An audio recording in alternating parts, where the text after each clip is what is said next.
In September, you testified to our colleagues in the Senate that, I quote, "If we reach the point where I believe our advisors should accompany Iraqi troops on attacks against specific ISIL targets, I will recommend that to the President," end quote.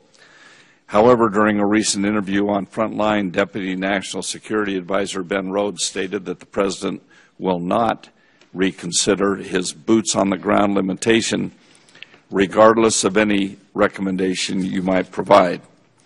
Furthermore, the President seems to equate boots on the ground to a 150,000-person U.S. invasion force. I haven't heard anyone talk about sending in divisions.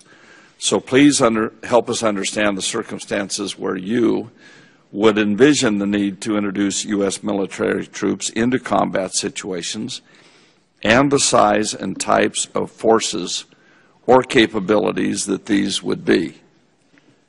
Yeah, thanks, Chairman. First of all, I want to make sure that I mention I've never been limited in my ability to make a recommendation of any size or sort to the President of the United States.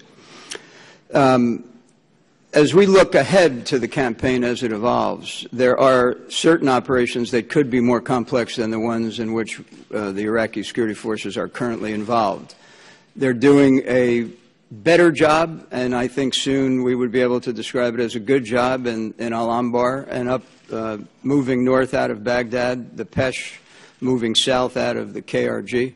But there's some places along the path that I think will be fairly complex terrain for them, including, for example, Mosul, and eventually as they need to restore the border between Iraq and Syria.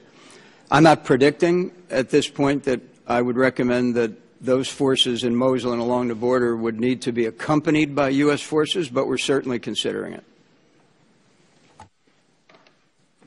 The size and types?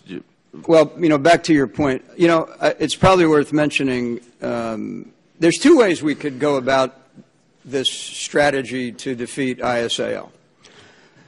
We could take ownership of it entirely and then gradually over time transition it back to Iraqi security forces, Peshmerga, tribes, Sunni opposition. Or, from the beginning, we could enable them and then hold them accountable for the outcomes because, after all, it is their country that is most threatened by this threat. And obviously, we've taken the latter course.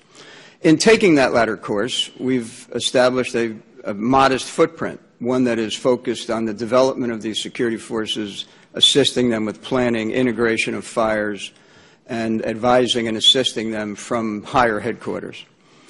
Any expansion of that, I think, would be equally modest. I just don't foresee a circumstance when it would be in our interest to take this fight on ourselves with a large military contingent.